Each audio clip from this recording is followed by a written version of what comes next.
morning, everybody. It's DJ NV, Charlamagne the Guy. We are the Breakfast Club. We got our co-host Jason Lee hanging out with us, and let's get in some front page news. We have Teslin Figueroa here. The Hood Whisperer. Now, let's start off with John Morant. It looks like John Morant is going to return to the Grizzlies, hopefully this Wednesday. He was with the team last night as they played, Mavericks last night, and he was with the team. He didn't play. He was in street clothes, but it looks like he will be back tomorrow. Now, what's going on with Trump? We got any updates with Trump? Yes, we do. Good morning, Breakfast Clubbers. I want to remind you again to do your own independent research because obviously this is a lot of information, guys, and we can only get in so much information. So let's do a quick update on former President Donald Trump. Today is Tuesday, and as we discussed yesterday, Donald Trump predicted that he would be arrested today. So today we're going to find out. But since the grand jury will not meet until Wednesday, it is highly unlikely. And remember, Charlamagne, you mentioned that on yesterday. You said, I doubt it's going to be today. So we'll see if they move forward today or Wednesday. Now, in the meantime, Trump has posted a social media campaign style ad, and it ends with, always remember, they are coming after me because I am fighting for you. So again, like we discussed on yesterday, this is an advantage for President Trump, former President Trump, my apologies, throwing that out there. He's been able to raise money to galvanize his base and pretty much, turn the world upside down and have us talking about Trump. So it's working.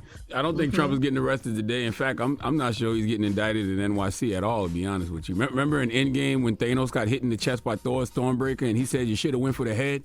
This ain't a headshot at all. Like, everybody's saying this is a weak case, and it's just going to make him stronger because it looks like more of a witch hunt, and it looks like the woke is attacking him again. And in the optics of Alvin Bragg being black, he's going to use that to his advantage, too. Trump's going to use that to his advantage. They're preparing New York City just in case. I know they put barricades all around the Trump Hotel and also downtown where the courts are. So they're preparing just in case. I think Trump did this on purpose. He stirred up them waters just to keep himself in the news, just to keep the conversation going. I was going to say, why do you think Trump's message connects deeper with his audience than like Biden's does with his? Because America loves gangsters.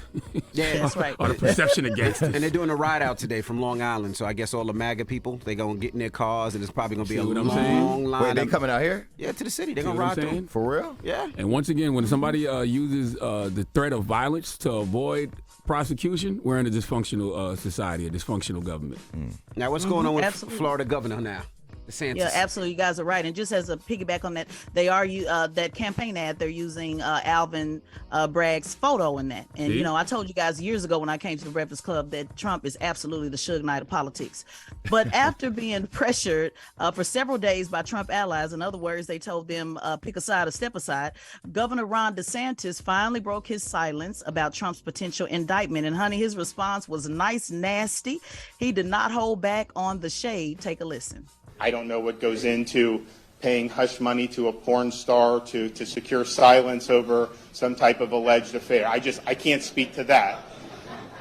But what I can speak to is that if you have a prosecutor who is ignoring crimes happening every single day in his jurisdiction, and he chooses to go back many, many years ago to try to use something about porn star hush money payments, that's an example of pursuing a political agenda and weaponizing the office.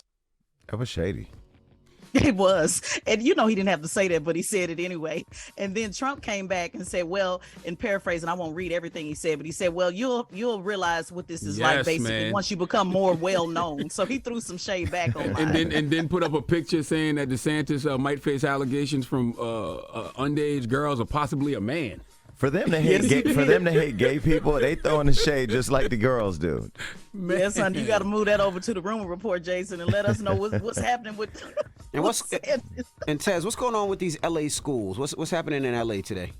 Yes, absolutely. This was really important. I wanted to make sure that folks know that after almost a year of negotiation, education workers united voted to approve a 3-day strike that starts today and is expected to last until Wednesday. Now, thousands of members from cafeteria workers to bus drivers working in the Los Angeles United School District, per usual, they're demanding more equitable wage increases, more full-time work, respectful treatment, and increased staffing. And so my did you know fact on this story is the longest teacher strike to date was an 8-month strike in 1987 in Homer, Illinois.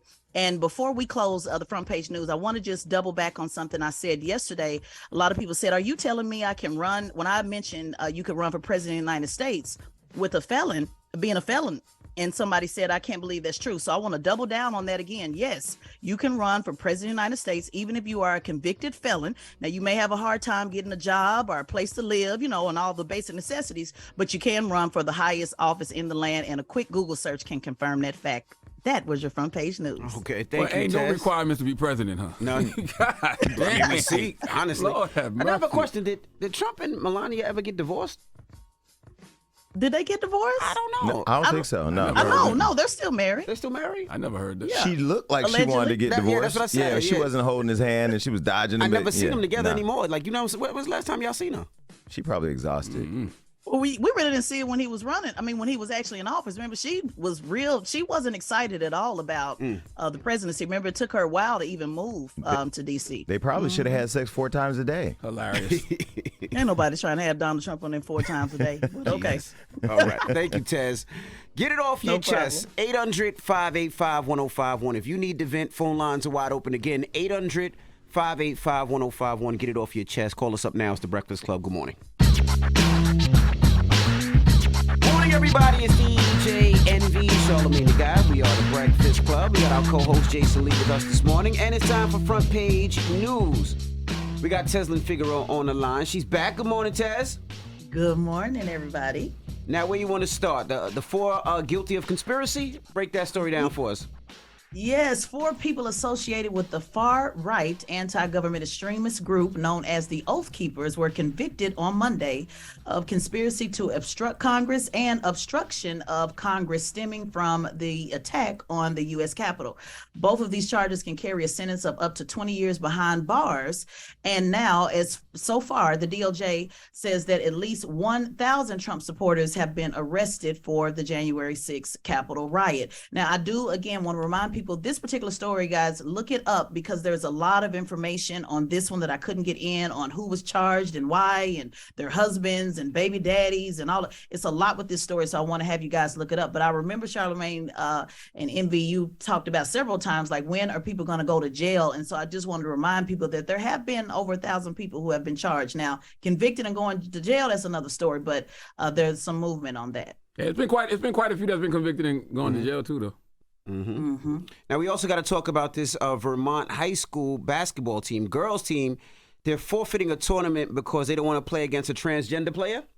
Yes. As of 2022, the Vermont private schools are expected to follow the state's anti-discrimination rules if they want to get state funding. In other words, if you want to get the bag, you have to do what we say. But earlier this year, Mid-Vermont Christian School and another religious affiliated school told the Vermont Board of Education that they wanted to reserve their right not to follow all of the anti-discrimination rules due to their religious belief.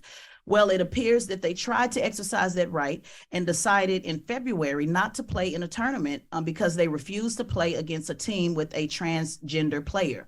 Now, the head of school, Vicky Fogg, explained that the reason for the forfeit was that her school did not think it was fair to have a girls team play against an opponent with a biological male because it jeopardized the fairness of the game and safety of the players. Since then, the Diversity, Equity, and Inclusion in Activities Committee, the Activity Standards Committee, and the VPA Executive Council made a decision that the team violated the policies, and they are now banned for all future activities and tournaments moving forward. So they can't play anything, tournaments, not in a tournament, an activity, anything, because they violated that policy. That's not fair. Because that sounds like common sense to me. Like, we've all seen Joanna Man. We've seen Grandmama. Well, not only that, Man. Yeah, I'm just saying, we've seen that. Well, not only that, that remember person the was swimmer? probably out there averaging 30 and 20 against them women, man. Come on, man. Remember that swimmer that he was a man and then he transitioned to a woman, and when he was swimming as a man, he was like number 80th. Yes. And then when he transitioned to a woman, He was like number one or something. That's what my point. Whoever they was playing against, I got to see the stats. If this person is averaging 55 points, 50, 40, 17 rebounds, 22 blocks, I'm not playing against him either. That's not fair. Yeah, my concern is, even the religious beliefs, them saying up front, hey, we don't mind following your policy, but we're a private school and it's a Christian school. It's a Christian high school. So it's really interesting to see, how I guess they're not getting any leeway based upon, their own individual right, based on their religious beliefs. And they attach that again to, okay, if you don't do what we say, you won't get funding. And so this is just a real interesting story, and I think guys should look it up and look more into it. I also would ask Jason Lee what he thinks. I knew they were going to ask the resident gay his opinion. Go ahead, People would be surprised, but I actually agree with you. I don't think it's fair. I mean, can you imagine, like, when you look at what happened with DeMar Hamlin, if you put a biological woman on the field and he was to get hit, there could be like some real serious. I don't know. People are going to be mad because they say, "Oh, you should say equality." I'm all for equality, but in this instance, I just don't know that. That's not equality when somebody has a biological advantage against you. You know what I mean? And I don't dig it. I don't think it's fair. But I've always said, and you've heard me on record say this: you should put one transgender woman on every WNBA team. I think that put Caitlyn out there. She's like the greatest athlete ever, right? She get washed. No, this generation of WNBA player, the Asia Wilsons and all them, they'll wash Caitlyn Jenner. But you should have if you want to make the WNBA even more exciting, because I like the fundamental basketball the WNBA plays. But if you really want to make it more exciting, put one transgender woman on each team. Can you please not use Joanna Man as a reference though? Because that's what made me think of Caitlyn. But I'm just talking about how ridiculous it looked when this person with a biological advantage was out there playing against women. Yeah. That movie showed us what could go down. Mm-hmm. I'm not mad at them. I do wish that this team wasn't hiding behind religion, though, Tez. Even with the religious rule, just say straight up, no, it's just not fair. Well, they did. They said in the statement. Yeah, they said in the statement that no, this is not fair based on having a ladies play against a biological man. I was just pointing to the fact that when they changed this policy, they put it on the table earlier last year, saying we're telling you now we're not going to be in line with everything that, on this discrimination policy they had in place. So they're playing both angles on this. No pun intended. Playing both angles, hilarious. Oh, shout out to y'all having Laverne Cox up here. I saw the trans Barbie back here too. Yes, Laverne. Yep. That was Jason put that play together. Mm-hmm. I was trying to get the stats, but I can't find the stats. I need to see the stats. That's what I need. I need to see how much this person was averaging on that team. Yeah, playing both sides. It's too early in the morning. What do you think, Taz? Taz, what do you think, Taz? Well, I think, but again, I'm always going to look at the politics side of it, and I think when remember last week we talked about separation of church and state. We talked about being able to have the right to do something, and the fact that they said last year that this is not in line with our beliefs. I'm leaning more towards that. I hear what you guys are saying, but I'm always looking at it from a legal lens or a political lens, and I think they made that clear last year. So they could have had an opportunity as well not to accept the money. You could always not accept the money and do whatever you want to do. So you can look at it from that way as well. That's true. So there's two different sides to this. No pun intended. Pause. Hilarious. All right. Not pause. Did you say pause? She did say pause. What's wrong with you? You did say pause. You've been hanging out with the Breakfast Club too long. Right. I was about to say. Oh, y'all don't know Tez then. If y'all think Breakfast Club ain't got nothing to do with the Hood Whisperer, okay? That's Teslin Figaro. Y'all don't know I'm trying Tez to let them then. warm up to me, Charlamagne. No. Hollywood Unlocked They just have no followed idea. you. Hilarious. Make sure y'all subscribe to the Straight Shot No Chaser podcast with Teslin Figaro on the Black Effect iHeartRadio podcast network, man. Thank you so much, Taz. No problem. Peace. We'll see you tomorrow. And Taz going to be with us, too, in Atlanta on April 22nd at Pullman Yards for the first ever Black Effect Podcast Festival. She's going to be on the Business in Podcasting panel and the Woman in Podcasting panel. So make sure you go to Eventbrite and get your tickets. When is that again? April 22nd in Atlanta at Pullman Yards. That's right. All right. Well, thank you, Tez, again. And when we come back, Elliot Connie will be joining us. He has a new book, The Solution Focus Brief Therapy. Yes. Brief Therapy. He's one of the most culturally competent psychotherapists you're going to ever meet, man. And we're going to chop it up with him when we come back, so don't move. It's The Breakfast Club. Good morning. Wake that ass up early in the morning. The Breakfast Club.